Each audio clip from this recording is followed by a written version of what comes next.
Oh, you're not going to believe it, ladies and gentlemen. We are here. It is just this weird show that has popped up out of nowhere. If you want all the straight shooters in the Western, it's like an old gunslinger fight. If you want all the straight shooters in the arm wrestling world, if you want people that do not hold back punches, if you want people that want to retire the word delusional, then you are at the right live stream. That is for sure. Ladies and gentlemen, welcome to whatever we're going to fucking call this show if we keep going. As you can see, we are a man down. Unfortunately, last minute, Uncle Jon has just flicked us the old message, said, just can't make this one. I'll make sure I get to the next one. So, you dead set legends, let me introduce the two people that are carrying the Aussie arm wrestler like there is no tomorrow. And of course, I don't know how I'm trying to think where you're looking to the right of screen, which is my left. He's another Australian. He's the man that I love dearly, but the word that is associated with him is driving me insane. That is the word delusion. I fucking hated him over it. I think we need a new word. There's about 11 more acronyms for it, 11 more synonyms for it, but he's my man that is killing it on any sort of social media platform and has a massive match in 2 weeks against Coach Ray. Yeah, how quick is that coming up? That's awesome. Mate, Thank you for the intro there, Jake. Always a pleasure to be on your channel, man. Good stuff. I can't believe it's 2 weeks away. That's crazy. Mate, we were building up for the Monster Michael Todd factory, and we're like, John Brzenk versus Corey, Monster Michael Todd versus Todd Hiller. And then all of a sudden, that's finished. We've had a quick fart, and now it's all about East versus West, but I've got plenty more else to talk about. And speaking of the Monster Michael Todd factory, he got his ass handed to him by a man that makes beef jerky. But he redeemed himself by killing it on the commentary table for the rest of the day. And I'm talking about the man that was arguably the number one arm wrestler in the world at one stage. And, of course, that is Hollywood. What's happening, boys? What's happening? Man. Good Lord, I did get my ass handed to me. I'll tell you, we've crossed this bridge before. A guy trying to come back not only to get to a high level, and I'm in a pretty good place. It doesn't always appear that way by me taking the L's, but I'm only dealing with I guess one of 4 tires if you were driving a car. So I get to use my arm. Everybody else has back pressure and hits and cups and slingshot moves, and I'm just using the old arm, and it's good and bad, because once I do get fixed, I feel like I'll elevate pretty quick. But to the fans out there, and they're wondering what the hell's going on with that old fat dude now, hips are fused, back's jacked, torn rotator cuff, and from time to time a puffy eye from getting punched in the face because my mouth keeps running to my old lady. But I'm working on things, so just keep watching. But yes, on the other note, the commentating was I felt really good. I got a chance to run back, and I was apologizing last time we spoke about color commentary may be too much and calling out things, but I watched it back and I thought it was spot on. So I'm going to recant my apology, and I feel 100% confident that I wouldn't change a thing. That was good stuff. You don't have to apologize for it. That's right. That's right.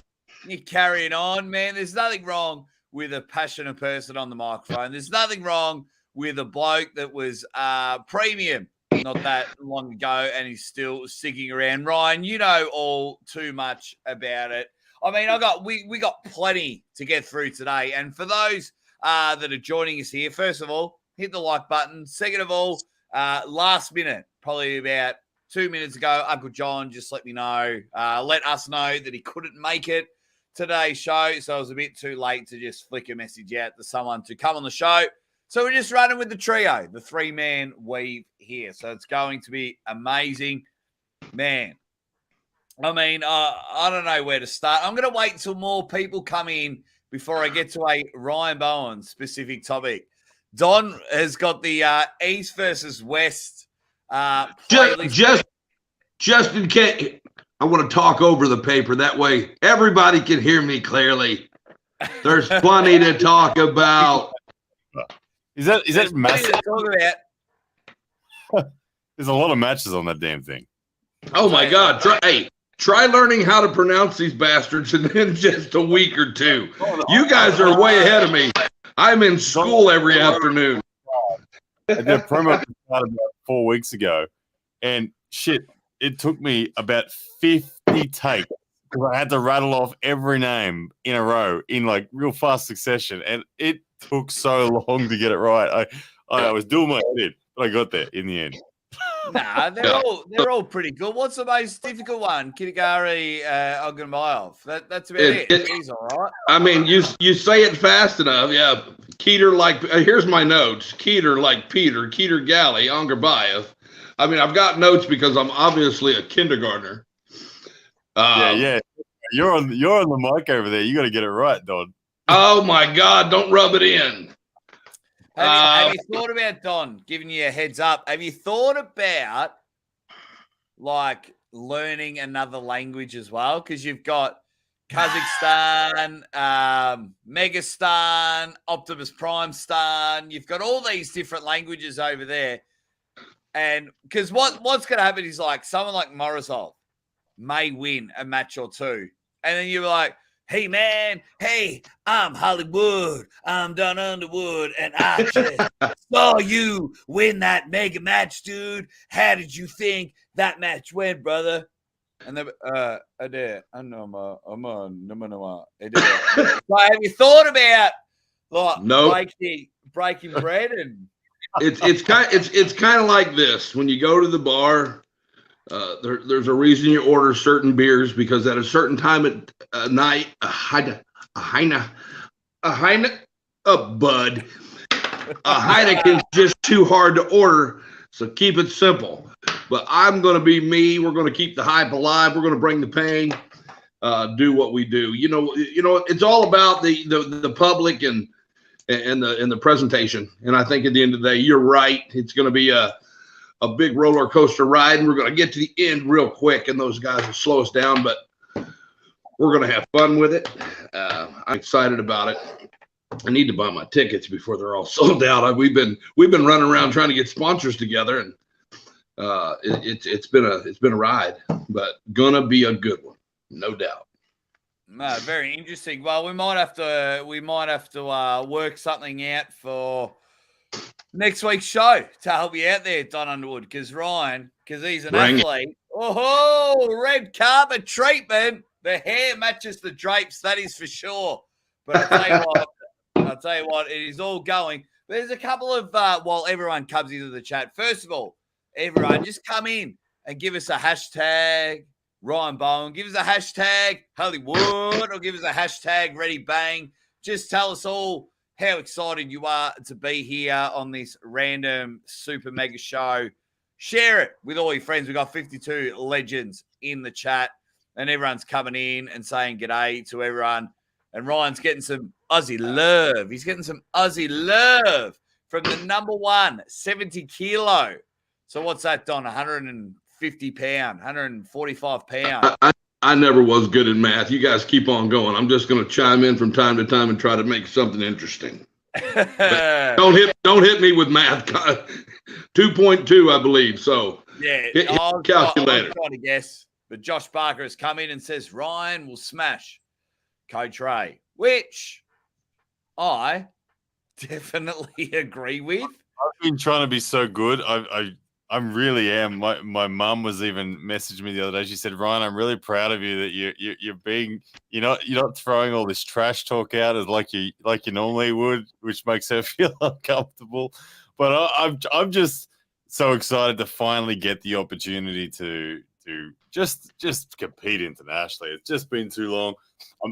Honestly, the thing is, I just actually don't know my level. I know where my level was 2.5 years ago. I know I've progressed a shitload since then. I actually don't know. I'm worried for Coach Ray that it's just going to be bad. I don't know. I really worry that it's just going to not be a match and it's going to be a mismatch. I hope it is. I hope I'm wrong and we have a war and I have to dig deep, but I'm worried for Ray. Legit. and the trash talk begins. See how subtle it can be. We need to take that show on the road. I thought you and Ray. I tuned in for about 25 minutes. I think it was midnight our time, Ryan. Yep. And you're talking about cats and shit like that. And I was just like, okay, we can take this show on the road. That was enough for me. Like, I had to go to bed. I had to look after my wife and my daughter. But I thought, you know, Don, you know what it's like before the YouTube and everything. If you had a good story in the wrestling world, you took it on the road and you could go from town to town. So I think Ryan and Ray should go from channel to channel. So, Ryan, you and Coach Ray need to be on the Aussie ArmWrestlers channel and multiple other channels and keep this ride going, because with the 127 matches that are on East versus West, like, unfortunately, Don, you've got your work cut out for you, because the first match is Ryan versus Coach Ray. I don't have the itinerary, so you guys are ahead of me on that. Yeah. So yeah, you know what it's like. Ship that to me. Ship that to me. No, there's no itinerary, but you know what it's like, Don. When the commentators of the event are pulling, you put them first. You have been there yourself. You know, you and Tim Talmadge, who was right. refereeing. So I think that show should definitely go. I would say that's probably pretty accurate. Yeah. Also, well, here's the thing. Both of those guys, right? Can you imagine what it's going to be like for Ray after we've had our match? We got to sit next to each other awkwardly. I will sit between you and keep you guys company. Don't worry about that. So, yeah, we'll have plenty to talk about. But you guys, I think you got a little more weight to that match too, because you guys got such a huge platform. He's going to want to try to take advantage of it, but I think it needs to be early. Yeah. It's first cab off the rank, and speaking of first cab off the rank, I want to get your two guys' opinions. I mean, so much. When I sat there and realized there was no arm wrestling this weekend, I thought, how am I going to talk to my guys? I know my guys can talk, but boy, oh boy, have the last 7 days been bloody ridiculous. And I want to start with you two guys. And Ryan, I'll start with you first. I happened to catch one of, you know, Engen is almost catching up to Uncle John and myself of having the most lives in a week. We're very addicted. And I caught one, and he was with Hermes Gasparini. Yep. And someone had asked Engen to ask Hermes when he thinks the perfect time is to pull Levan. And of course, at the moment, that is the question. Who's next to take on Levan? Is Levan worthy of having an opponent? And if you're an idiot out there that think Levan shouldn't pull anyone because they're not worthy, you need a new sport. But Hermes' first response was absolutely, and then give me 6 months and I could challenge him. So, Ryan, give Hermes 6 months after his mega right arm, left arm match in November, East versus West. 6 months takes us to January. What are your chances of Hermes? For me, Hermes is the right man to have a crack at him. I don't know that. I mean, in 6 months' time, you got to assume that Levan is preparing as well. I give Hermes about a 10% chance, to be honest. Levan, it is clear Levan's there, but for me, Hermes is one of those guys. Whether he is the next guy or not, he's one of the guys that should have a go, just so we can keep this going. And I mean, I'm sure Levan appreciates it. The thing about Hermes that I believe he has over Levan in a physicality sense is the snappiness of his start. He's a former lightweight. He's got the technique dialed in. He's very laser accurate with his top roll. The funny thing, what I like, I'd actually love to see Hermes and Levan grip up. And everyone in their mind, I think, expects it to be top roll v top roll, which is kind of what has been. In that lane, Hermes has a shot. He does. I'd love Levan to just grip him low like a dad move and just force a hook. Where we haven't seen Levan do that, but I'd love to see it. Look. I hope Hermes does have a crack at it. I know I spoke to Hermes a couple of weeks ago privately on Instagram, and he mentioned to me that the only two people he really cares for is a match with either Devin or Levan. And awesome. Let him have a crack, I reckon. There we go. Don, now you can't say Monster Michael Todd because I don't know how many abusive comments I can cop on my channel. But what do you think of, in 6 months' time, Hermes having a crack at Levan?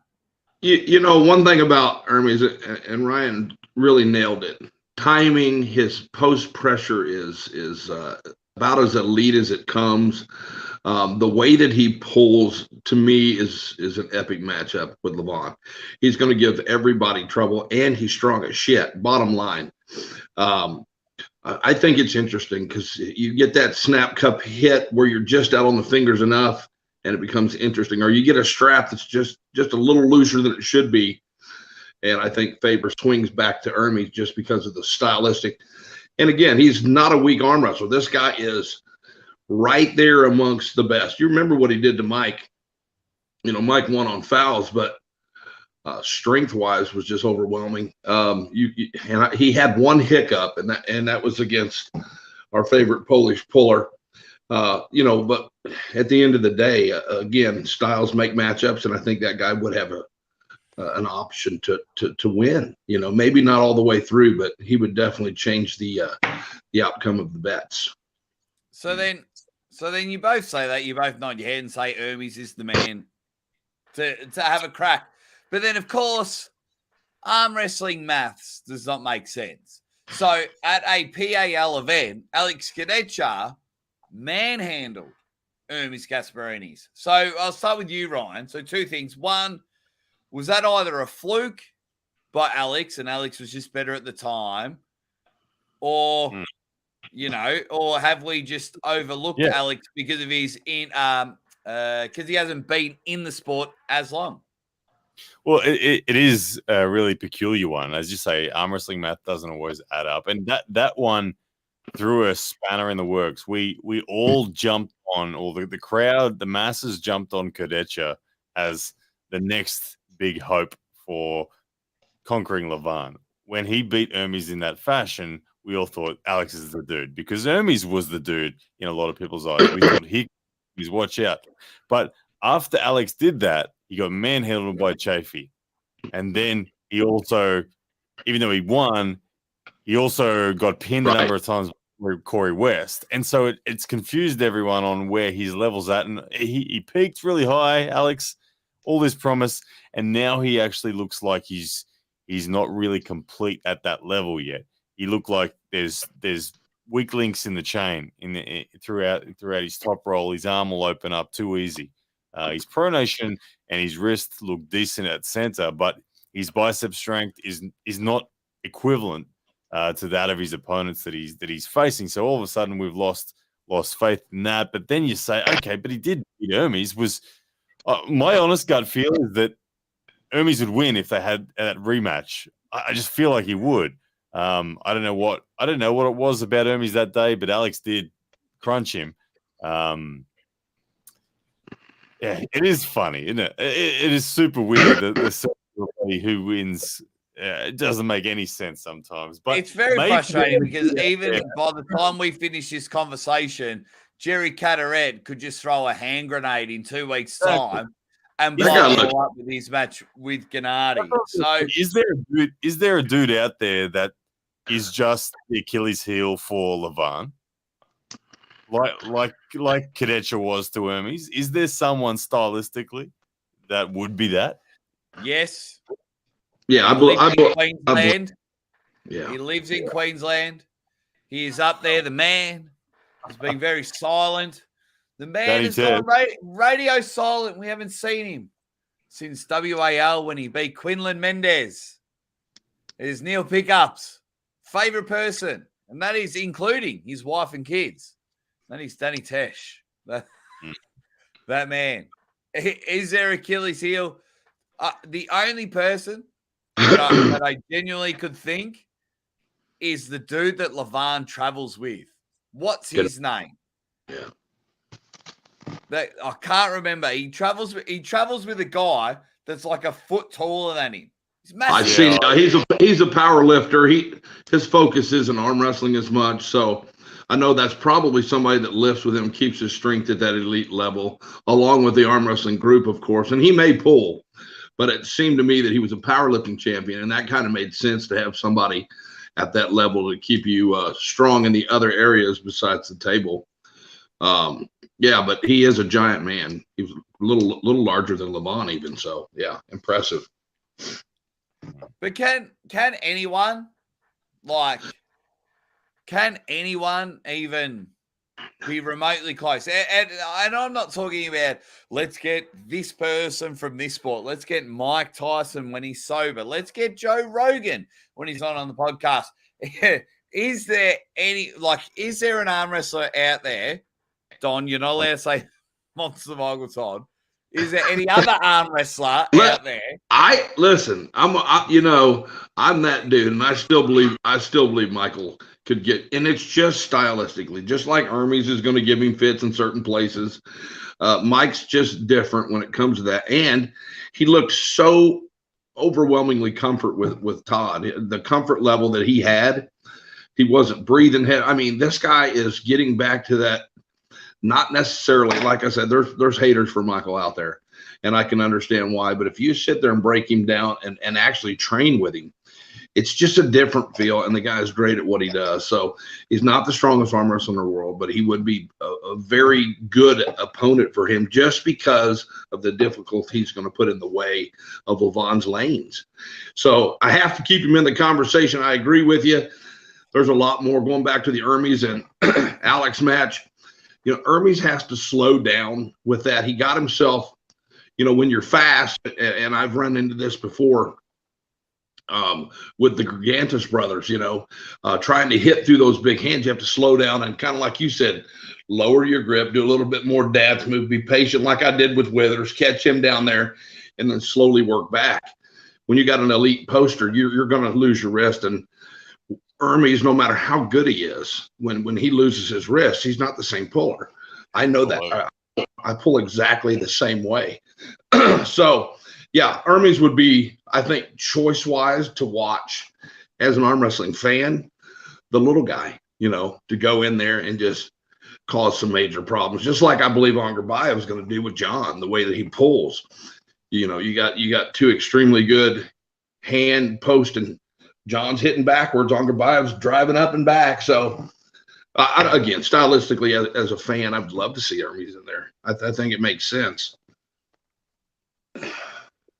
Yeah, I mean, for me, I don't care. I don't care who pulls Levan.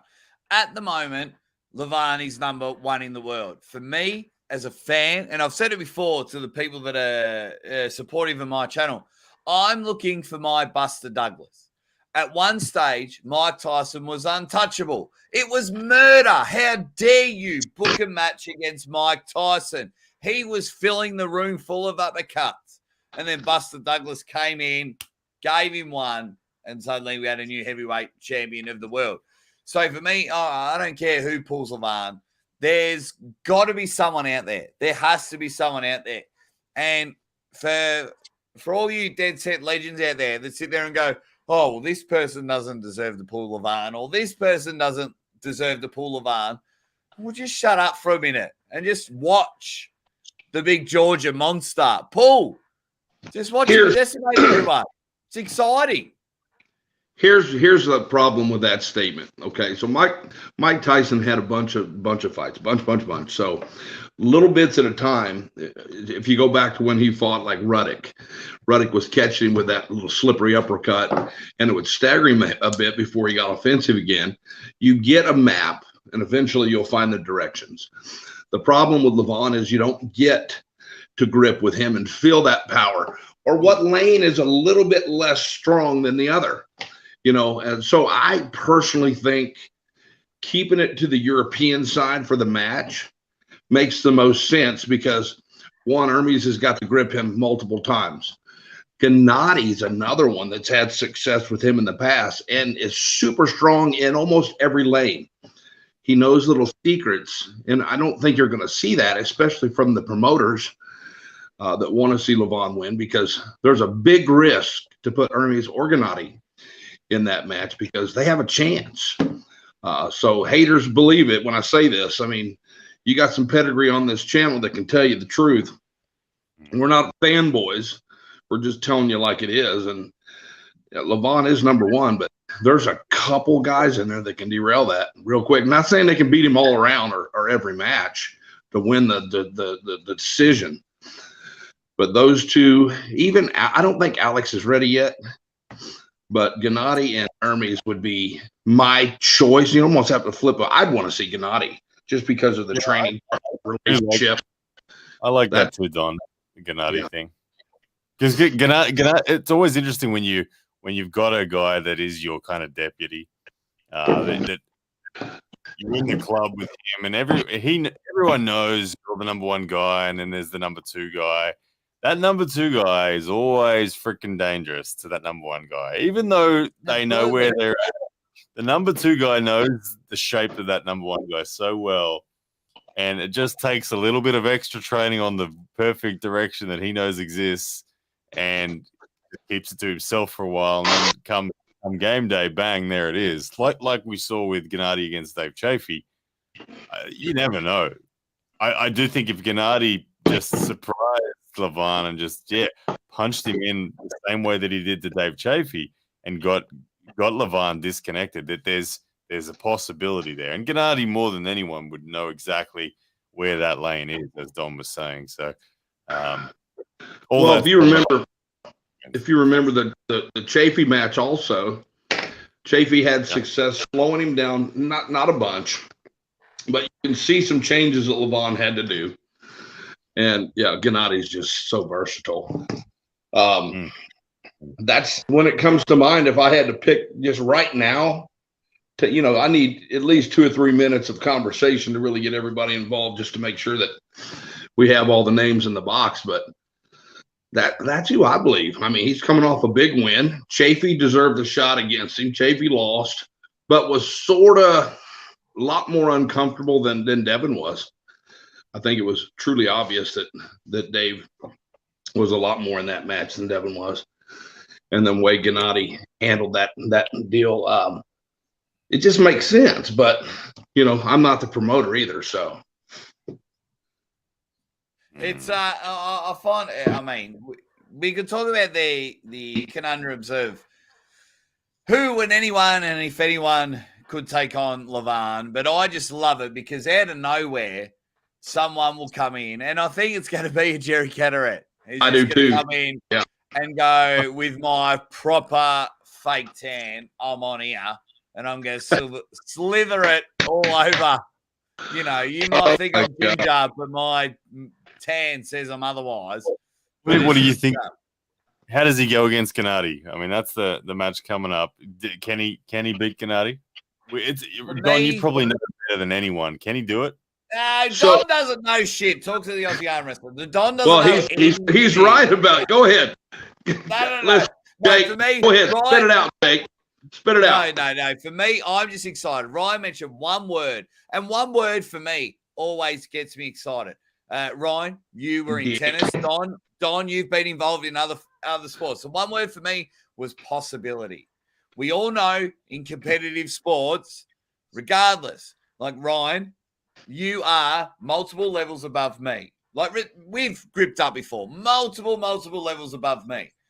Suddenly we have a match 3 weeks' time and something doesn't go well in your personal life, or you've got a fever, or you've got gastro that day. We get on the table and somehow I get a pin in the first round, which would never ever happen.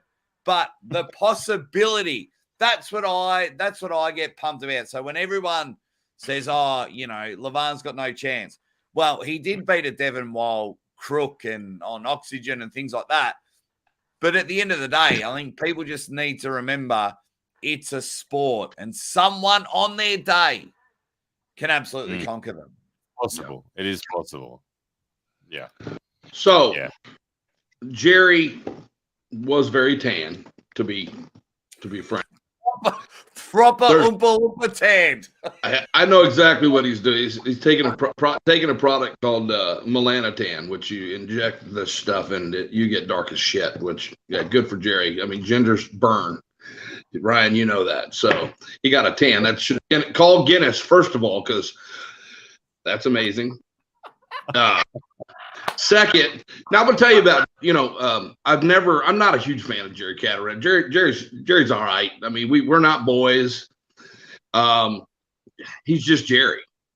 I've never had a chance to run with him. I'm sure he's great. But one thing about Jerry is he's just stubborn enough to think he can win, and I don't know if you guys noticed, but that dude is jacked the fuck up. He looks big. Looks better than he ever has. I mean, I don't know. Anyway, whatever diet he's on, good for him, because that would fuck me up. I'd be in all sorts of slings and traction, oxygen. Yeah. But that being said, he thinks he can win. He's a stubborn son of a bitch. Jerry goes in with I'm going to fuck you up attitude and don't care what he does.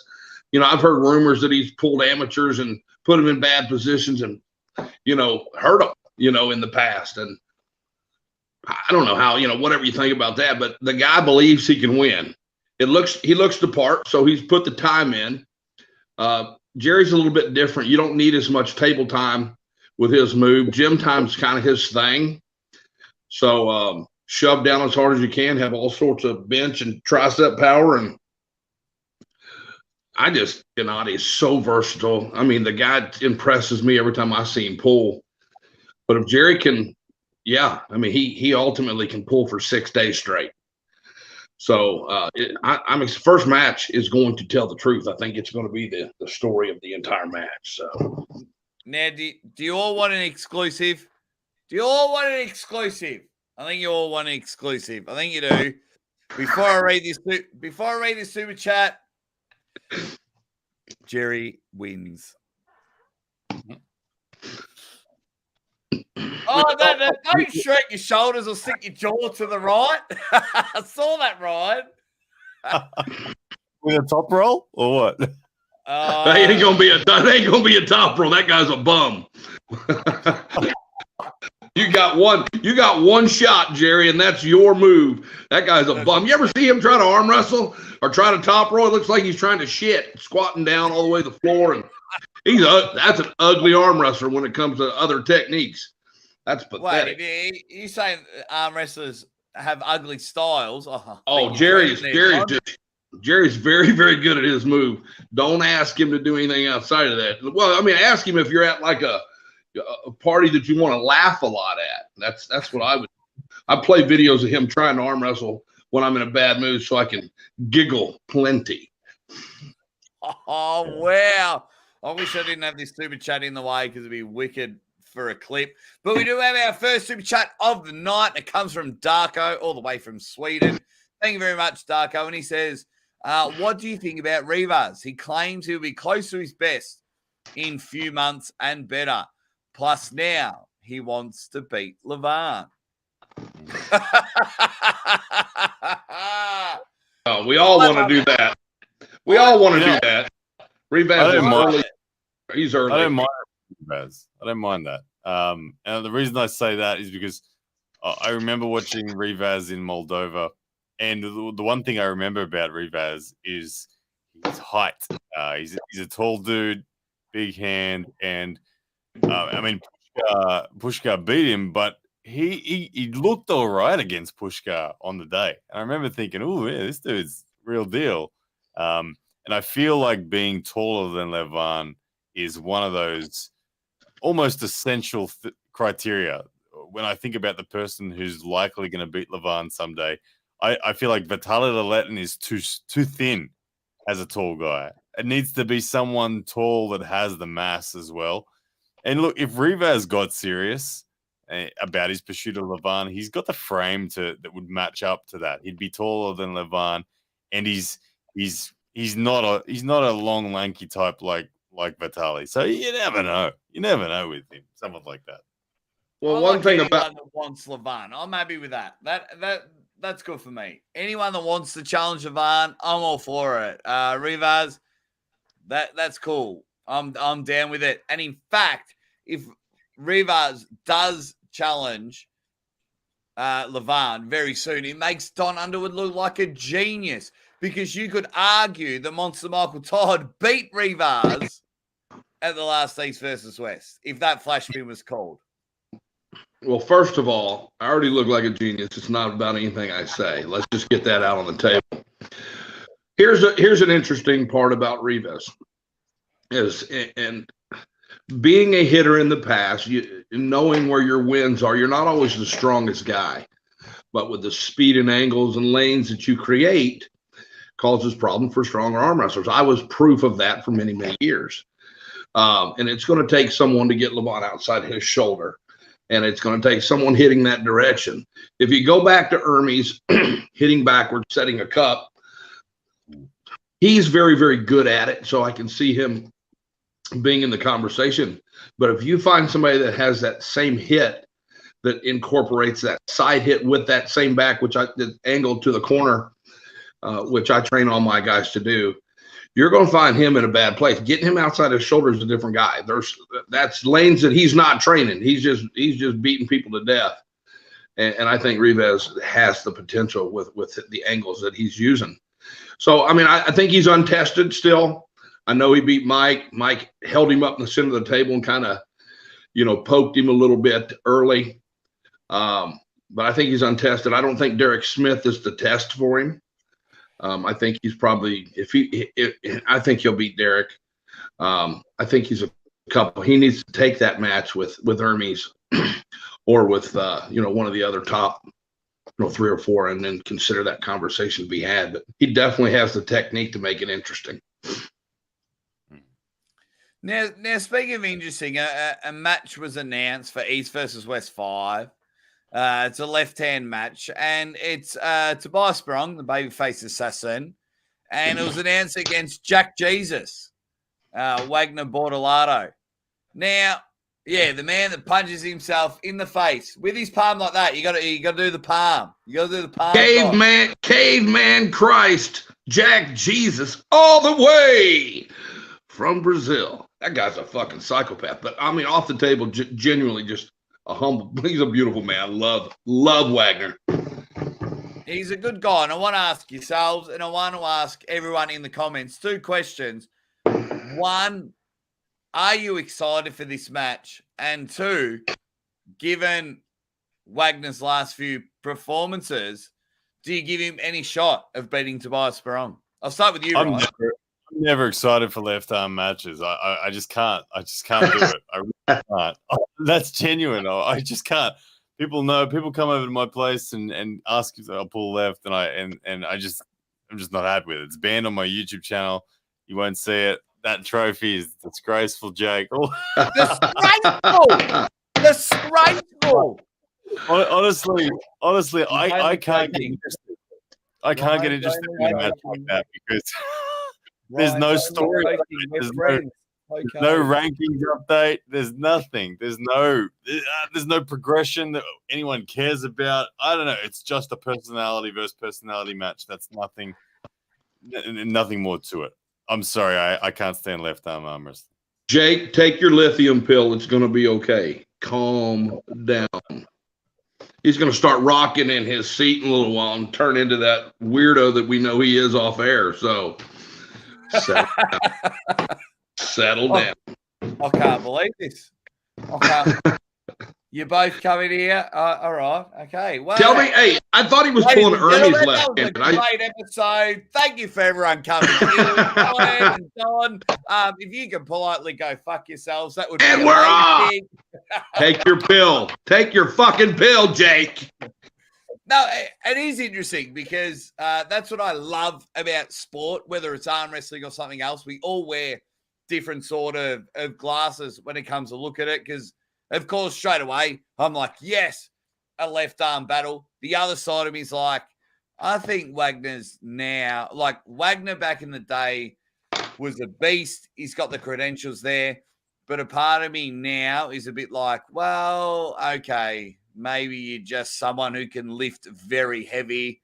And I think anyone technical will be able to match you. So I'm not, like, I am excited that there's another match and it's left arm, but I'm not over the top, push my computer off the desk, excited for that one, that's for sure.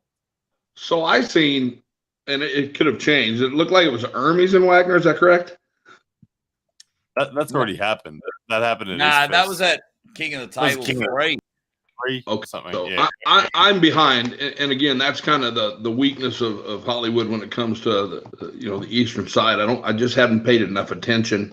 Who's he pulling? Because Wagner's pulling Tobias Sperong. Just kind of said that 2 minutes ago, Don. oh, I heard you say it.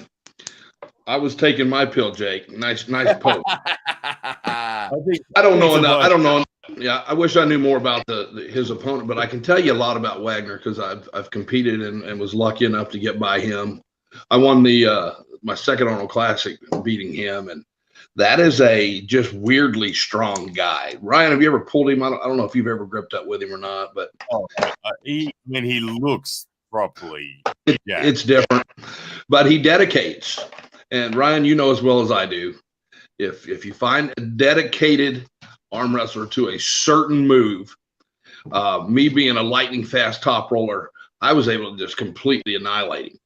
But at certain points he'd false start and I'd feel something I did not like, and that is a ton of horsepower and a hand that is just brutally better than almost everybody. So he's dedicated. He's dedicated to his move. He's great at it. If you find somebody with the table, Chance Shaw, somebody like that literally takes advantage of those moves, would be dangerous for him. So again, the best is move, but ugly if you get somebody that knows what they're doing on the other side. Yeah. Not my monkeys, not my circus. Only uses left arm to open whiskey bottles. I think right. Tobias he beat Evgeny Prudnik on the left last time he had an outing. So I think that he's good enough to beat left. He'll probably get Wagner as well. Yeah. And I'm glad you brought up Chan Shaw, Hollywood, because I saw an interesting story on Instagram because, got nothing better to do but stalk arm wrestlers on Instagram.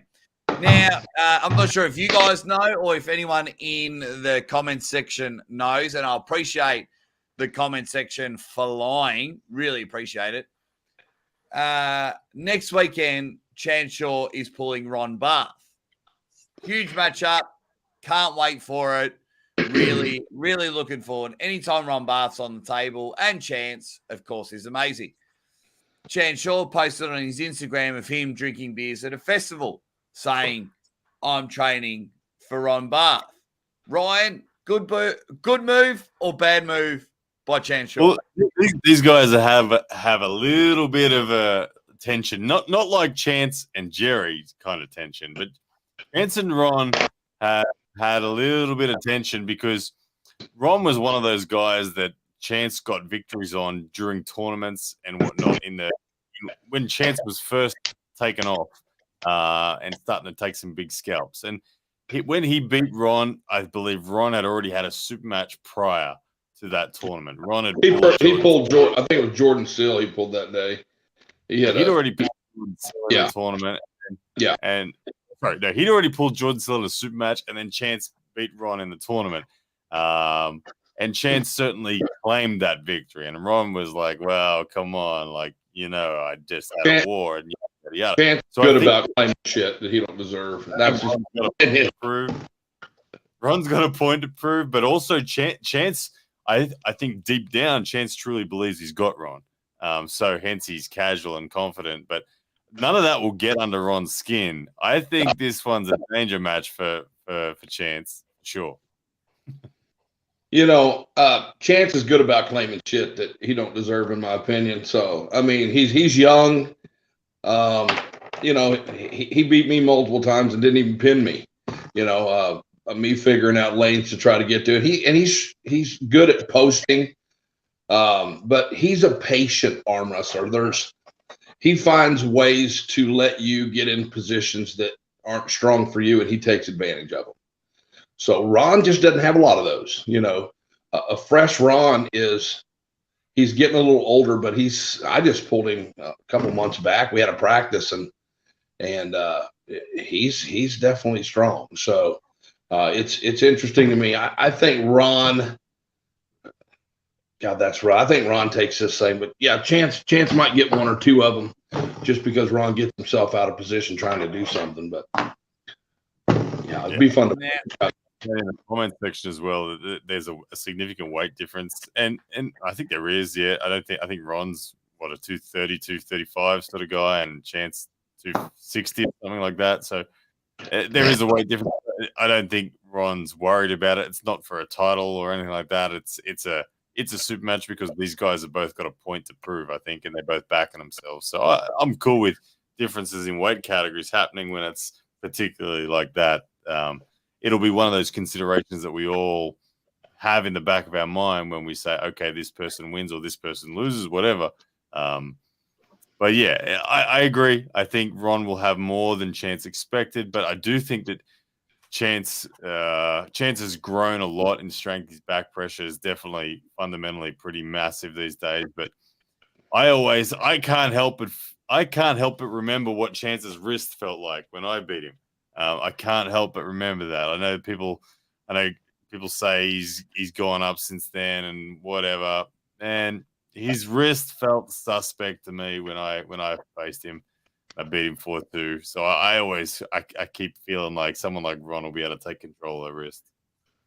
And yeah, like I don't know if this is the real Sat the B, but he says, why my question is, why isn't Chance pulling super heavies? You got to understand, when Chance either chases matches or gets matches offered to him, can't beat him. Like, you can only take what's offered, or you go and chase. So Chance, from my understanding and spending time with him, he's up for pulling anyone. But all the super heavies are off doing their own thing, and maybe they just feel, the top 10, the top 15 aren't a bit too high for Chance. So Chance is like, I'll pull whoever, anyone and everyone. So, yeah, maybe give Chance a bit of credit. He's young for sure. So, enough about that. And then just everyone throwing shade. RVJ is the Devin Larratt of USA. He gets humiliated by top-level Europeans, so when he comes back, he brags at others, like Ryan Bowen aren't his level. Weird. But that is very interesting. Ryan Bowen. Yeah, mate. I've been waiting for it. You know what? Let me tell you about what I'm excited about, and I always enjoy being in the room with Cody Merritt. If you guys have ever known Cody, just a different human, just completely humble and sweet. I mean, I hate to use that word for such a giant, strong, intimidating man, but that's a sweet dude, man. But changes in a dramatic way, and he's got quite a strong opponent. Morozov looks good everywhere. Cody's nervous. I don't think he should be. I think he takes this match, but this young guy is big, strong, and Cody's going to get to test his top roll. So, what do y'all think about that? Wow. I was once again doing my daily run around. You like Morozov looks ginormous. He had like a James Bond, Daniel Craig photo coming out of the water. Like the Morozov, like I love Cody Merritt. Cody Merritt is the man. I love Cody. Fun fact, gave Cody Merritt his name, Big Spur. Gave his nickname, the Big Spur. But yeah. Have you seen the Instagram of Cody Merritt coming out of the water like James Bond? Now that made me sick. It did. I threw up a little bit in my mouth, and then I told him, "Don't ever do that again, please." And then I hugged him. So that was strange, but fun fact. Everybody I hear talk about Cody Merritt certainly says that his hand and wrist just are different. So I think that Morozov is looking phenomenal, and Morozov is deceptively tall. I don't know. When you don't realize how tall he is until you see him next to someone that's also up there. 6'4". I think he's dude. a tall 6'4", 280 pounds. He's big. Definitely. He's ripped at that height too, and I know that Cody, as you said, he's ripped as well. But I don't know who to back in this one. I don't know. Like, I don't think Cody. Are you saying we should do an official East versus West prediction next week? Do it. Get your tips and tricks ready because we will go through it all together. The official East versus West 4 prediction show will be next week. As you can see, good Don Underwood is doing his homework because he is keen. A couple of things I want to address. Sat the B says, he says, Uncle John was horrible in that. He looked like he was trying to injure the opponent. I'm going to say this once only. I'm going to let it there. If you think that Uncle John, after he's everything done for you, each and everyone else in the world, think that he would go purposely out of his way to injure an opponent, you're fucking kidding yourselves. Right. Absolutely kidding yourselves. Uncle John is one of the nicest person in the world. Yeah, I've seen it. You've seen it. We're not going to talk about it, so don't worry about that. But yeah, Sap, mate, Uncle John's a good dude. You should know that. He didn't try and injure anyone, and I'm just gonna leave it at that. Thank you. Speaking of, Marcus Thompson comes in and just does what he does best and just humbles the arm wrestling world with a €100 super chat. Why? Because he's a dead set legend. And he says, share the love. Great Sunday morning show, boys. We appreciate it. It is it's an awesome Sunday morning show, Marcus. If you're on the opposite side of the world to Ryan Bowen and I. Because it's a Sunday night show for us. But we do really appreciate your ongoing support for my channel, everyone's channel, everyone being up and about. Nashville Arm Wrestling has jumped in. I don't want to disregard your super chat, Marcus. Other people have jumped in. Absolutely love it. We've got a super chat here from Nashville Arm Wrestling. So it is more honorable to be natural and not train to your potential, or to go in hands and actually train consistently and not make excuses every loss. Oh, this is a question. Is it more honorable to be natural and not train to your potential, or to go in hands and actually train consistently and not make excuses for every loss? I train consistently, and I don't have any excuses other than I'm old and broken, but I still love this sport, and I ain't ever going to quit. I'll probably have a foot in the grave or the casket in my last match. I'm just telling you, man, if this shit's in your DNA and you know the difference between liking arm wrestling and living it, it's hard to quit. Sometimes, I mean, you put them out to pasture, no, let them go. I mean, there's guys like, look at, oh my God, there's 8 guys in their 80s still doing this and loving it, you know. There's guys like the Fitzsimmons brothers that just come back after many, many years off and are back in this in their mid 60s and doing well, having a good time. So yeah, no, I think you just do what you do. Don't make excuses ever, because that's my job. I'll handle all that. But yes, I mean, it's arm wrestling is nonetheless, whichever one you decide to do, it's hard to quit, especially if it's in your DNA. You guys know that. Ryan? Oh, I think didn't right. Are we getting in a dangerous level? Because we are a very rogue sport. We're a very rogue sport. We're not under any judiciary where, you know, no one's looking after us. We're not getting scolded over. So is it just a bit of, well, if you can't beat them, join them? Or is it a bit of, you know, stop whinging, stop carrying on? Or are we getting a stage now where we're encouraging a lot of performance enhancing, and it can be dangerous for the sport? Man, it's a rabbit hole, that one. I think we're all grown adults. We all make our own decisions, and I think Rocky's wife said to him on the beach that if you're gonna lose with no excuses. So regardless of the situation, take on board what Rocky's wife said to Rocky, and lose with no excuses. Pull where you want to pull, because what I don't like is when I see people whinge about certain people, but honor and hold up other heroes of theirs that are clearly in the same camp as the other people, but it's picking and choosing who they complain about. So for me, there are avenues for both. Each individual can make their own decision. There's places to pull for tested, there's places to pull for non, and there's everything in between as well. So lose with no excuses. Did you just say picking and juicing? Is that what you said? Was that picking and... No, mate, joking. He said pinning and juicing. Close.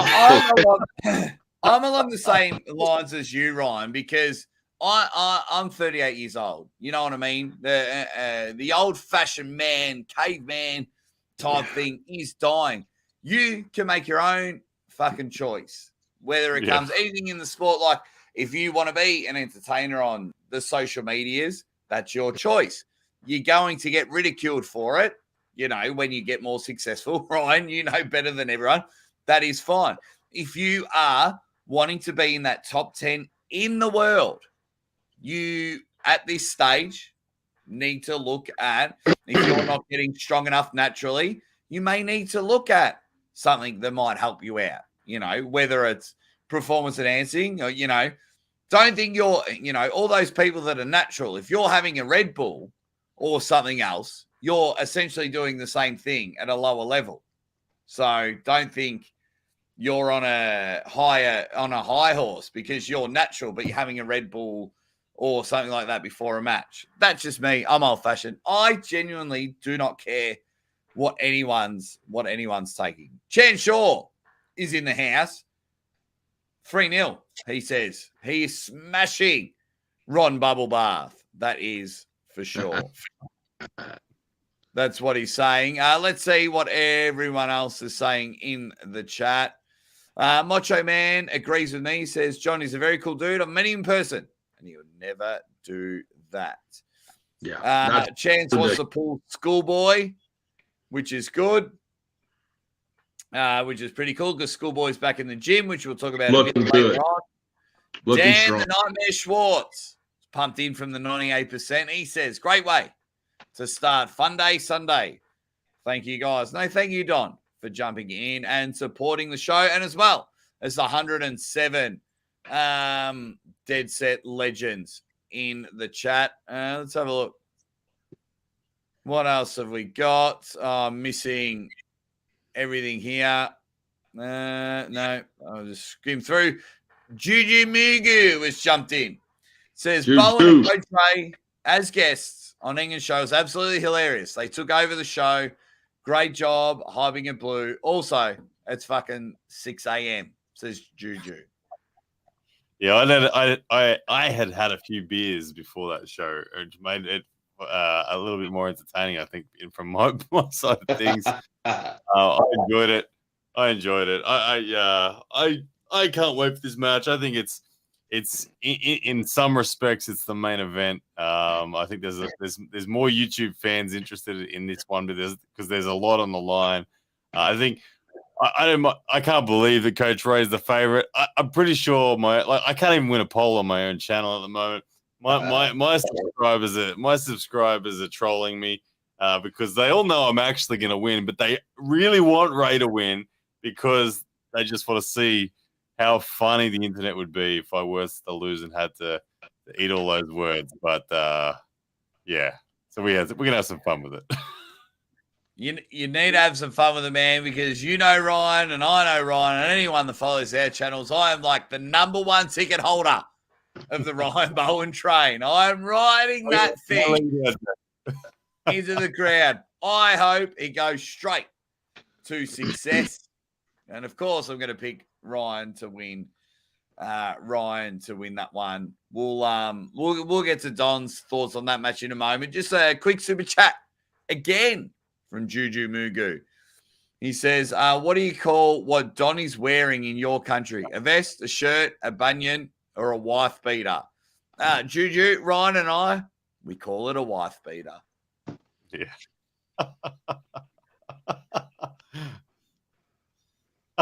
Open hand. My favorite open hand slap. I get to sneak that in to the conversation as I love to do.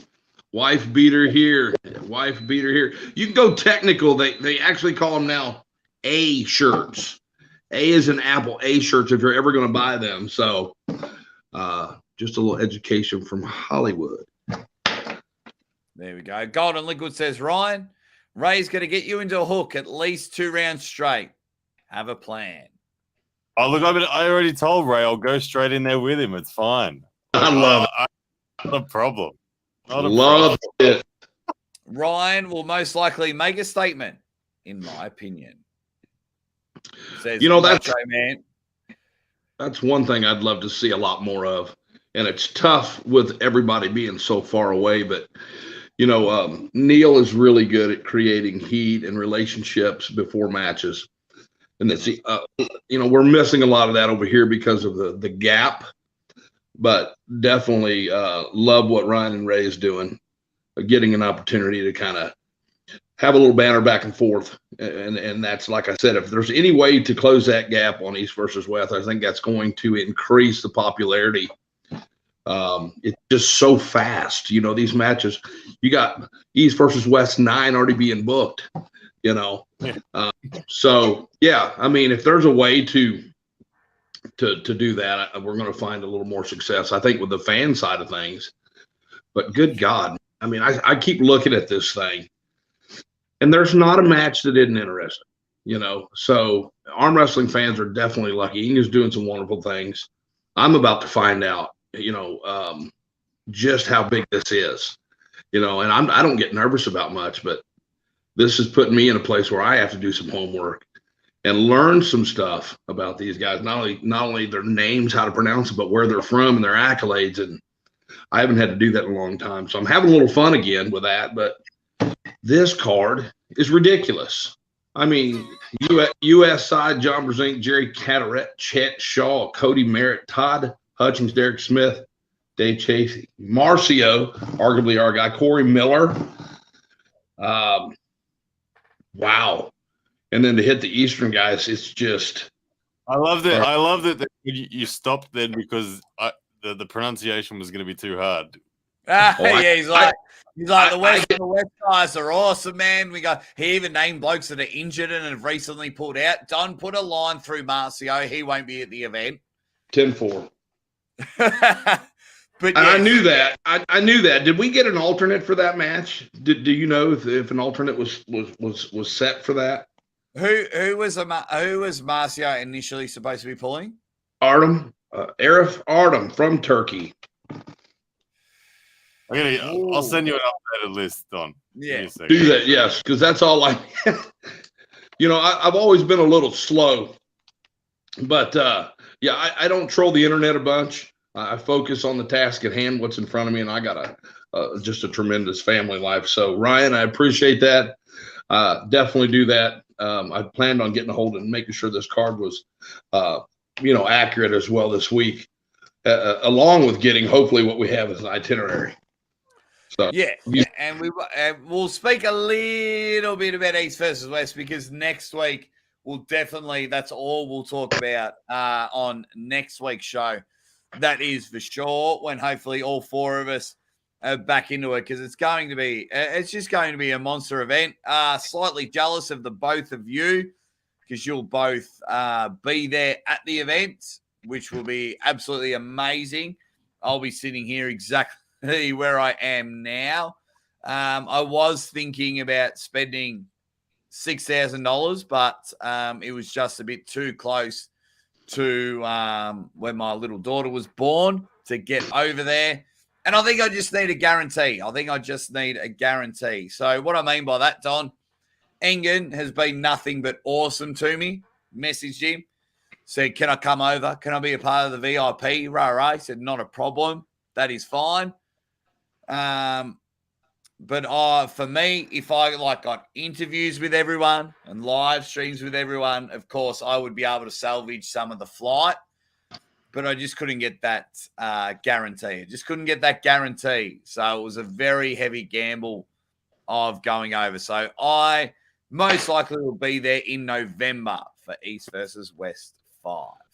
Well, one good thing about having your partners in crime over there, I mean, we'll have the opportunity, and we'll just need to discuss this and what exactly we can do from there, potentially to do some stuff as well. If we can keep our hands on these guys and they don't run off, I think we have some content that would be different than we've ever seen up close and personal with some of these athletes. And hopefully Ryan and I can pull these guys aside and not have too much of a gap in conversation to make something good happen. So we're going to keep you involved. We'll keep you involved. Don't worry about that. I just sent you the order of the matches, mate. Thank you, brother. Thank you, brother. Yeah. So and I'm sure Ryan might find a way to find some content at East versus West. Don't worry about it. Well, yeah, I'll be definitely keeping an eye on that, and any crumbs and leftovers I can get sitting here in Australia. No, but I'm very happy. I'm very happy. I'm very proud. Ryan and I speak a lot off camera, and once it was genuinely official and no chance of it pulling out, I was very, very happy that Ryan's getting over there and having that match. That is for sure. Juju says #support Aussie, telling it on his show. We want an Aussie on there. Well, you've got one. You got two. Ryan. Lachlan as well. You got Lachlan as well. I know you want a third one. It's okay. I want to send a challenge out to Coach Ray and Sandris, because Australia's got to win them all. Australia's going to be undefeated at East versus West, and it's going to be amazing. Speaking of amazing, I'll start with you, Don, because you might like the guy. We're about Dan the Nightmare says 3 Aussies don't make a right. Oh, I see how it is, mate. I thought we were buddies, Dan. Thought we were buddies. If you had me, Ryan, and Lachlan at an event, you'd love it. No, I do love you. So, Monster Factory 3 main event has been announced. Monster Michael Todd, he tried to get Dave Chafee left hand. Dave didn't think he was going to be ready. He tried to get Alex Cadorette right hand, but Alex has commitments to King of the Table and couldn't commit to the Monster Factory, and they need to promote what's going on.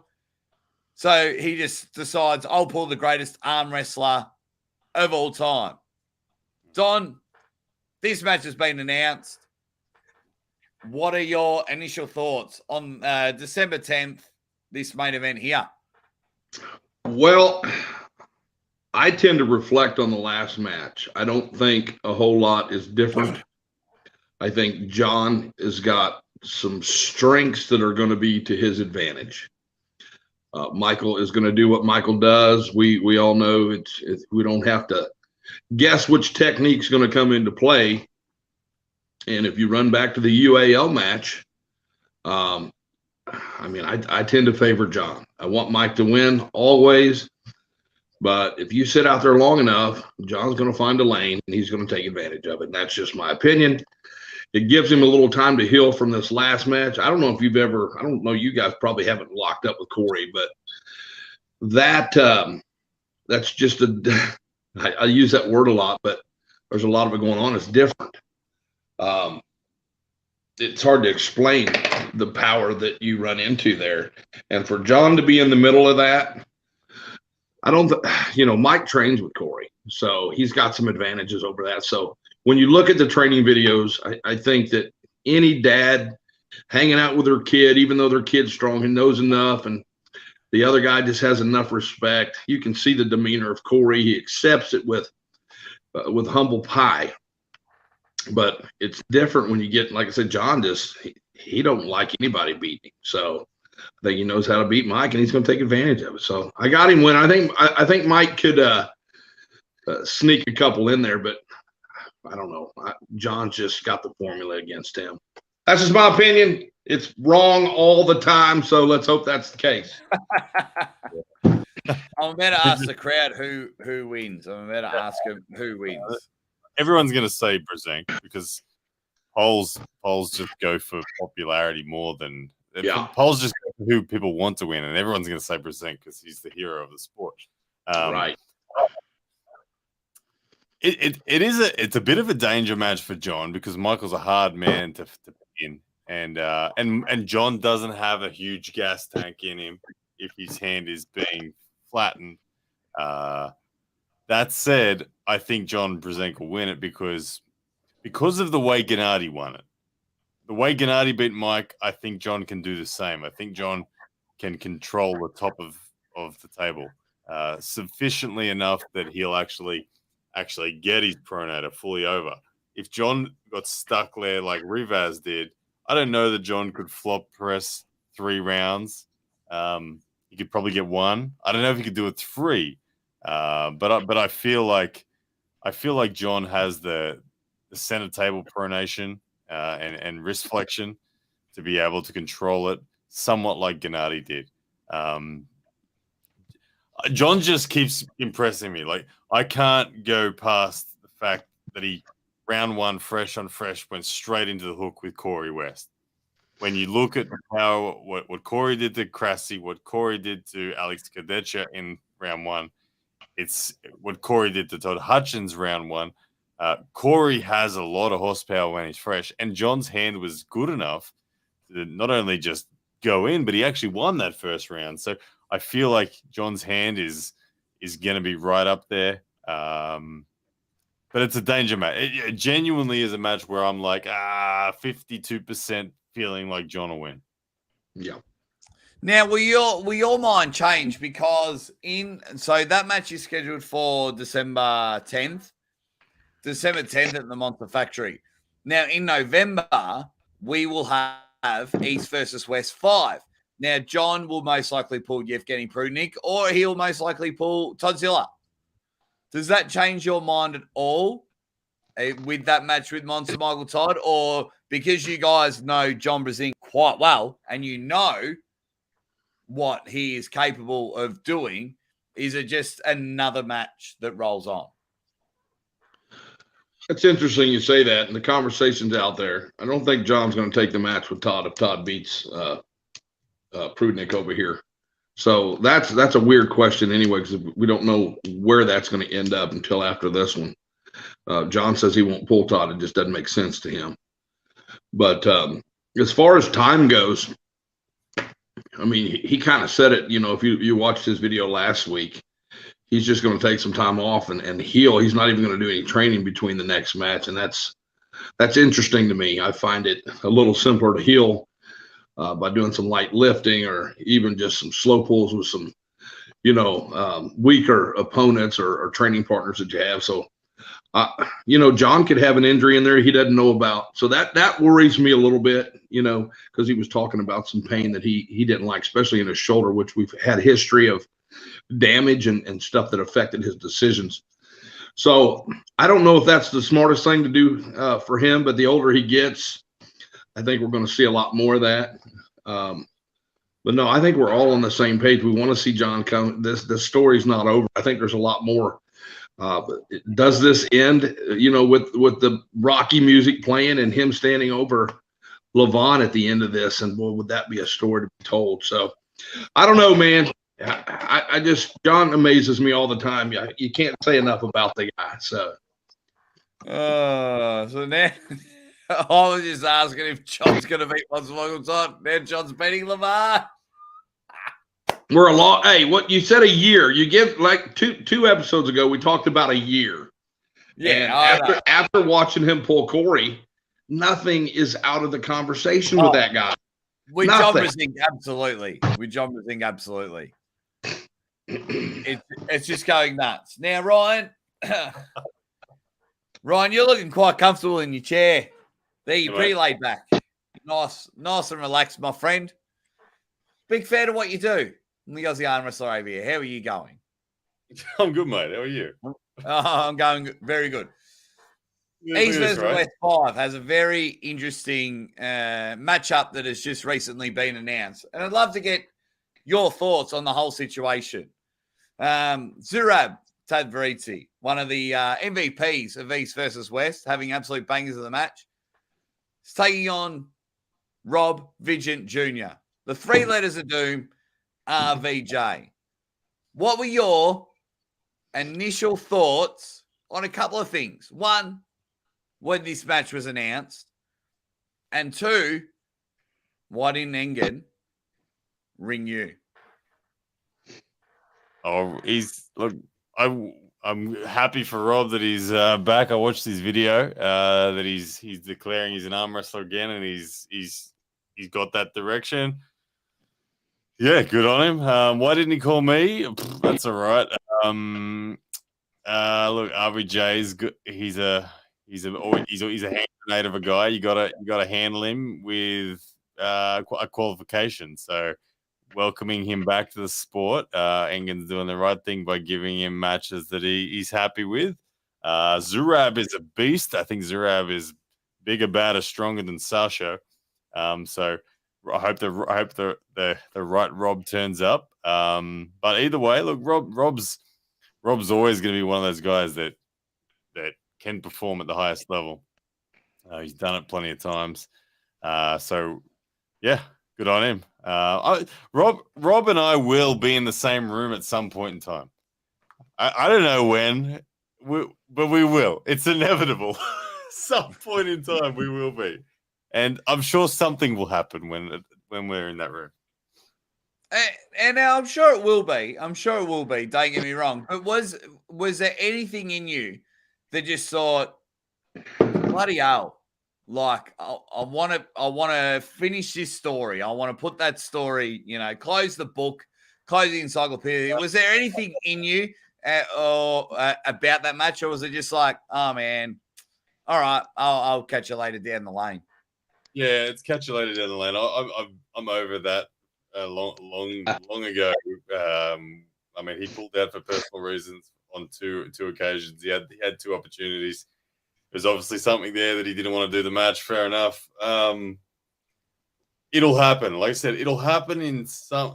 It might, whether it's 1 year, 2 year, 3 year, 5 years, 10 years. There will be a time in the sport where Rob and I group up, and there'll be money on the table. It might be I might turn up to his house with a camera crew one day and love it, yeah, or something like that, and say, Rob, well, here I am. Let's do it. You don't even have to match the bet. Whatever. I wouldn't even mind doing another 24-hour podcast to raise money to get RVJ to Australia and have that match. Because I love RVJ. RVJ is a superstar, so I wouldn't mind that. Guys, let me know in the comments, has Ryan still got it? Or is this new RVJ, who I was super impressed with his video, would end up taking Ryan's hand that he's just quietly flexing, showing everyone that he's got more tendons. What has Ray got against that? That's right. Don, before I read this super chat from Dan the Nightmare, Don, you've been around the traps as much as they come. Were you pumped to see RVJ have a match booked? We haven't seen him, I think, since January. Then he basically went off the grid. He's got to look after, his awesome family. He's making a lot of money. His new business is amazing, clearly paying more than arm wrestling. Were you happy to see that he's going to be in November at East versus West?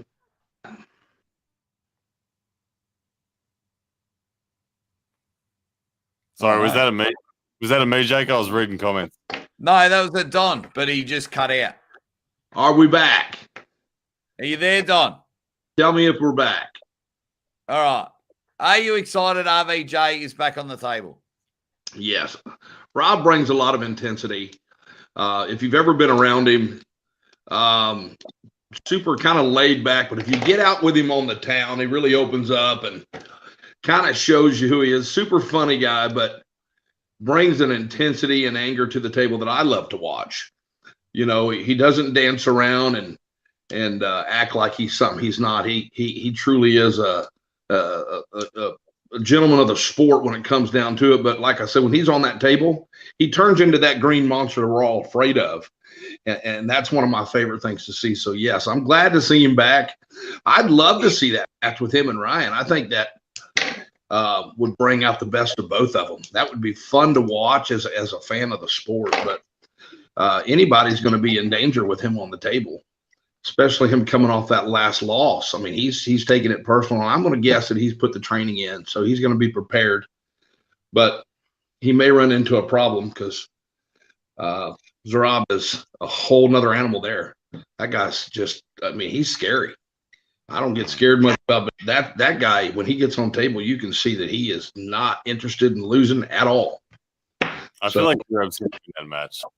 I feel like Rob might take his hand, like maybe. But Zarab's bicep and arm and side pressure, it doesn't stop. I don't see how Rob gets through that based on the form that he's had of late. So we'll see though. We'll see. There you go. Dan the Nightmare Schwartz with a super chat. Thank you very much, Dan, from the 98%. Says, Ryan, you answered that very carefully. More reserved of late. Very political, Ryan. I think it's just finally, the time has just finally come where I get to demonstrate the international update finally for myself, for everyone who's been either with me or against me. We get to finally see something. So I'm just all the talk's done, and I'm looking forward to just arm wrestling. That's all. I don't have to talk anymore because in 2 weeks' time I get to show everyone, including myself. So looking forward. My man. Now, Ryan, mate, I'm with you. I'm ride or die, Ryan Bowen. I've done it for a long time. Let's play fantasy league here. Let's play fantasy league. Let's play pretend stories. I've been reading a lot of stories to my beautiful daughter. Yeah, I've been reading a lot of stories. What happens, Ryan? Talk to us through it. Yeah. East versus West, and somehow it gets to the end of the match, and Don isn't interviewing you as the winner. Oh, so I've lost to Rolly Ray. Shit. That's why I say fantasy. We're playing fantasy here. We're playing Harry Potter. Man, if I've lost to Ray, I don't know. It's Australian arm wrestling is terrible with the exception of Lachlan Adair. That's and Ryan's got no hope of doing anything. That's what it is. Like there's a lot. If I lose this match, it's a big. There's a lot for me to lose. I'm the absolute favorite in this match amongst people who actually know the two of us. I really am. Ask anyone that's gripped both of us. Anyone. But Ray's the favorite of the polls because, like we said, people want him to win. So I am the absolute favorite in this match. 2 weeks before this match was announced, and Giannis was asked, so Giannis didn't know the match was on. He said that I would beat Ray comfortably in a match. That was coming from his closest training partner. Ask Adam Taranenko, who Ray pulled last time. He says Ryan will win easy. Ask Dallas Langston, who's gripped us both. He says this is a mismatch. What's going on? Those who know expect me to win. So if I were to lose this one, it'd be like, oh man, it'd be bad. It'd be bad. But look, I don't intend on losing it. I'm not nervous about the match. I'm excited about the match. I want to win very decisively. Is the plan? So I'm not really thinking about how the hell. I don't even. That's a really bizarre thing for me to imagine. I don't even know. I can't even really imagine it. That is awesome. Don, just because we're going to go through the whole East versus West card next week, but you've spent a few weeks down with Ryan, spent a bit of time with him. You know Coach Ray. You're at a pay-per-view card with him with Arm Sports Entertainment. Give us a little Hollywood. Give us a little inside gossip. Bit of Hollywood inside gossip. What your thoughts are? Hey, listen, yes, we spent some time together. One, I've never gripped either one of these guys. Both of the guys look impressive at any given time. I got to agree with Ryan. If you look at what he's done and where he's at, it makes sense to me that Ryan would be a big favorite. But if other people know things that I don't, then and that is been known to happen, rarely, but it does happen. I think Ryan is a big favorite in this match. The question is does he just destroy him and make a statement, or does he give a little sympathy and take his time with a slow, painful death? No, there won't be any room at all, Don. It'll be all execution mode. Love it. Love it. You know, a lot of people want to see, you know, a non-dominant match, you know, and in the past, in some of the promotions I've been in, televised stuff where things are edited through, you know, I would win decisively. And, you know, the other athletes like, Don, you got to make a match out of this. People's watching. They don't want to see, you know, a crush. And I'm like, well, too fucking bad, man. I don't turn this off and on, you know. You know exactly what I'm saying there. Do what you do best and make an example of every opponent so they all fear what's coming. You know, I think that's the book to be written, and I hope that you bring an extreme amount of pain to that young man, because I always love to see that. I'm a big fan of arm wrestling, especially somebody that brings that, you know, what I call violence to the table. I actually think with our match, there's a lot of story from a number of reasons. Whether you're a fan of me or a fan of or a fan of Ray and want me to lose tragically, whatever, there is a lot of story in it. So regardless of how the match goes, there's story. And if I win decisively as I plan to, it'll be a very good platform for. Okay, well, look what he did to Ray. Maybe he's right that he can have a match with the RVJs of the world and all that sort of stuff. So that's the point. My goal in my head, my honest goal is for someone. I want you or whoever to interview Ray afterwards and say, "What's Ryan's level?" And I want Ray to say, "I don't know. I couldn't tell." That's my goal. I want Ray to say, "Shit, I don't even know where Ryan's level is." Well, I'd love to have some talking points wrote down on cue cards for me to ask him. That would be so much fun to do that prior to the match. Boy, I'd have a lot of fun with that, and I think everybody else would too. Yeah. Maybe have both of you. We'll have both of you put cue cards together for the question and answer, the Q&A from Hollywood, from East versus West 4. That would be so much fun for sure. Well, we need something. I'll be live, so feel free to jump on my channel, guys. Throw me some licks here in Melbourne, Australia, while I sit in my study and hope for the best. No, I think it's going to be. Look, it's Cobra Voda jumps in. He says Coach Ray's been active, destroying people in arm wars and king of the table the last few years, and this is Ryan's super match in forever. Cobra, that may be true. Really?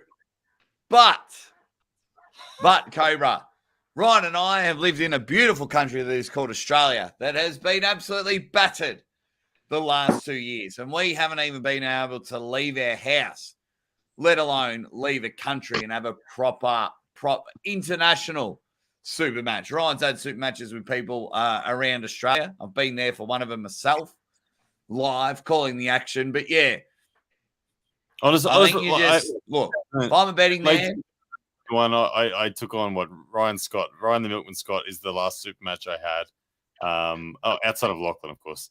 And Ryan the Milkman Scott is so far above Ray on reputation and strength and level. Like Ryan is Ryan pinned Ron Barth round 1 in his super match with him. Ron beat him 3-1. Ryan pinned Ron Barth round 1. I'm way past Ryan right now. You pinned him at over the top, didn't you? You eliminated him from over the top. Yeah, the me being inactive thing is a kind of silly thing. If you line up, if we forget that Lachlan Adair happened, my super match with him, the last 12 super matches I had, every single one of the opponents were better than anyone Ray's beaten, with the exception, Chris Gobby. Ray had beat Chris Gobby easy, but I mean. Ray's never beaten any one of the guys that I beat in my 12 run. So I look forward to the match, but if I'm speaking straight, I'm the overwhelming favorite. I have to agree. I have to agree with you there. I think it's going to be awesome. How are you going, Benjamin McKay? How you going there? Everyone's just jumping in there.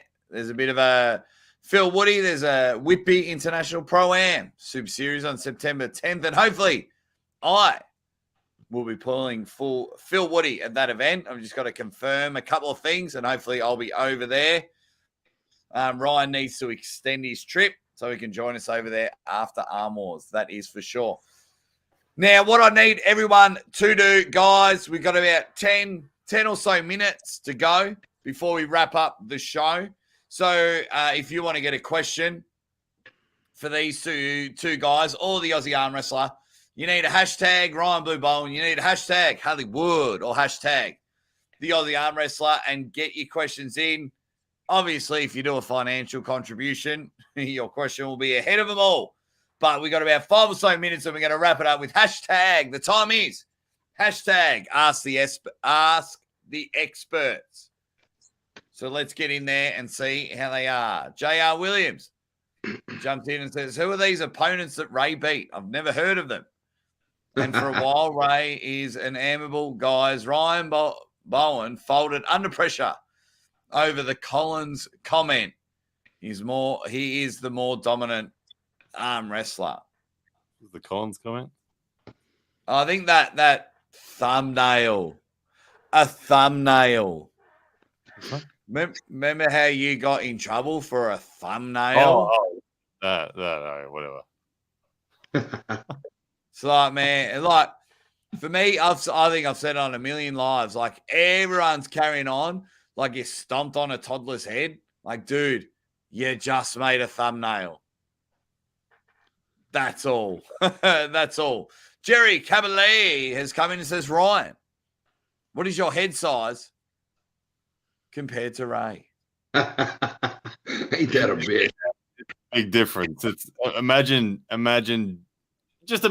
comparing something like Don's head to someone like a 14-year-old girl's head. That's kind of what it's like. It's Ray's got a tiny head, man. That's fucking huge. Chalk and cheese. Marcus Thompson says, Extreme close up. Ladies and gentlemen, Don Underwood, first time using a phone. It's amazing. Yes, Diary Marcus, I know the usual suspects were there. I'm very grateful of them. What else have we got?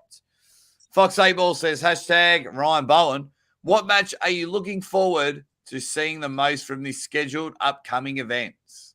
I'm most looking forward to being in the room and watching Jerry and Gennady because I wouldn't have a freaking clue what's going to happen. And that one I can't wait to watch. There you go. IH says, did Uncle John try and hurt his recent Arm Wars opponent? No. IH, I'm not yelling at you, but fuck. Has anyone seen Uncle John's channel? Like, come on now.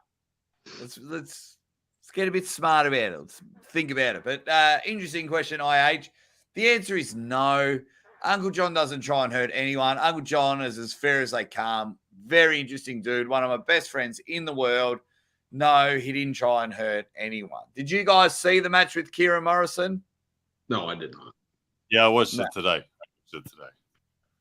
Yeah, Ryan, what did you see? Did you see anything, Ryan, that would even give you something to say like that? Look, it was covered in the video. Everyone talked about it and all that sort of stuff. It was an awkward moment, but look, it moved on. I mean, it's between two athletes. They're good, so I'm not gonna say anything else other than that. So yeah. It's fine. Alex Raz has come in with a question. He says, why is Jerry's tongue go licky, licky? Fun fact, if you go into the archives, I'll see if I can find the footage. But if you go into my podcast with Jerry Cadorette, about 12 months ago, he actually explains why he gets the old lickety lips. That is for sure. That is for sure. Guys, couple more minutes. Ask the experts. Get your hashtags in. because we're going to wrap it up because later on in not that long, Ryan Bowen will be on the fix. And then straight after the fix, the Aussie arm wrestler jumps on, and Don Underwood is just being massive. What are your plans, Don? So Ryan and I clearly love the YouTube game. Ryan's killing it on Facebook as well. We love this content creation. What does a week look like for Hollywood? A lot of work, a lot of family. I get my training in twice a week, Wednesday and Sundays. Took this week off after the Monster Factory. Had a little elbow. I tore something down in my low elbow when I pulled Wayne Withers, and I've not been the same since. So a little concerned about that. So trying to take a little more time off. But I go to work. I sell big rigs, so I get on the phone and bother people, try to ask them to purchase something so I can feed the old fam, if you will. But pretty laid back for me, man. Nothing super exciting. I got a great woman in my life, so she keeps me busy. But yeah, man, just everyday suburban father, if you will, when I'm not playing old Hollywood. There you go. Well, we do love it when you do play Hollywood. Ryan Bowen, what can we expect over the next couple of weeks? Of course, besides coming on the Aussie Arm Wrestlers channel and talking about your match with Ray. But besides that, what else is coming up? Can you give us a little tease? Because your videos are like a punch in the face. They just come out. Yeah, I'm releasing less videos on my main channel, but they're always I'm aiming for them to be much higher quality. The next piece I do on there will probably be somewhat of an in-depth on Michael Todd. From my side of things, if you want to catch the kind of everyday training and nonsense and me just talking crap about Ray and whatnot, head over to the Ryan Bowen Raw channel, where I don't do any editing at all. I just stick a camera in my face and whatnot. That's kind of where I'm doing all that sort of stuff. So if you want that, that's where it's at. But for me, really, it's just peaking for Ray. It's just, I'm not doing any heavy lifting. I'm all just volume. Just, it's all about feeling healthy. My elbow is feeling really nice. About 2 weeks ago, I pushed it to its final sort of maximum limit, and now it's just all coming together. And it's exciting feeling it come together. I'm the guys I'm gripping on the table now are only guys that I'm significantly stronger than, because I don't want to be stretched. But what's really nice is when all these guys say to me, like, "Holy shit, dude, you feel way worse than you normally do." As I'm peaking and getting all my shit together, they're all starting to make comments like, "Oh man, you're feeling really solid." So they're making me feel good too, which is good. But it's just dialing it in, lasering everything down, and then getting on the plane, ready to go and crush Ray. Just expect a phone call. Expect the phone call when you win, man. It'll be me. It'll be the first one. I'll be like, "I'm live here, Ryan. Can you just quickly say a couple of things? How do you feel? Get back to the commentary. Just keep that phone near you." Juju Mugu says, hashtag ask the experts. Why are there two Hollywoods? Matt Connolly, too. There needs to be a match, and Martin must concede the name. I don't know if there should. Actually, before I get into it, Don, when you first met Matt Connolly a couple of weeks ago, what were your initial thoughts on an arm wrestler having the same nickname? Well, I wasn't sure if he was male or female to start with. We've got that out of the way. He's on, like he said, he gave it to himself. So you can look at it, you hear my name in the sport, so a lot of people like it, but it took a long time to get this thing. It was given to me by one of the first ladies of arm wrestling, and I was a big old clown, so it kind of made sense. So I don't know how he acts, or if it just sounds good when it comes out of his mouth, but I guess at the end of the day, I mean, if you are the name, then that makes the most sense. So I guess my argument would be to him to go get one a little more feminine, but I'm going to keep Hollywood for myself. Perfect answer. Matt Connolly's a really good dude. He's a really good dude, but yeah, I might have a chat with him, see if we can find a new nickname. He's a superstar. He is a superstar. We'll see if there's any more hashtags as I go through it all. So, oh, man, the comments are going flying. But we'll wrap it up from there. We'll wrap it up. You dead set legends. Mate, it's going to be amazing. Within 6 hours, 7 hours, Ryan Bowen will be live on the Fix. And then straight after the Fix, the Aussie Arm Wrestler will be on the live. And don't worry, Hollywood is always involved in all the channels. You got to keep an eye for that. Guys, this has been our 3rd official episode.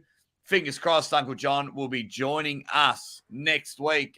He had some family things to take care of, so make sure you check all the arm wrestling shows in the world. And boys, have you got any final words before we wrap up the show? I want to know what the progress is on the show. I know there's only 3 horsemen this week, but is it going to be the 4 horsemen of arm wrestling? I love that.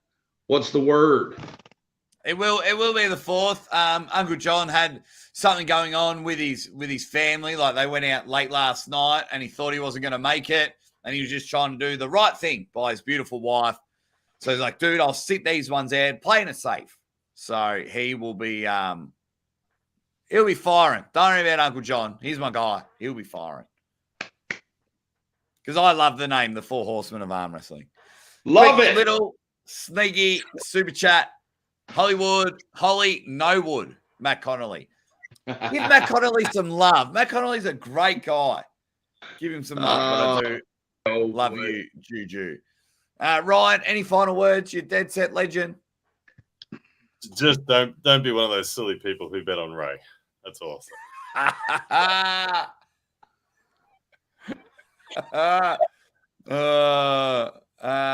on. That's all I'll say. All righty. So you've heard it there. You've heard it there first. It's all happening. What's everyone else is saying? Oh, what's this there? Oh, from the Aussie ArmWrestler. Hashtag don't bet on Ray. There you go. Don't bet on Ray. Ryan's going to drop a diss track. Victor Raleigh says Ryan is so confident. He is, man, and so he should be.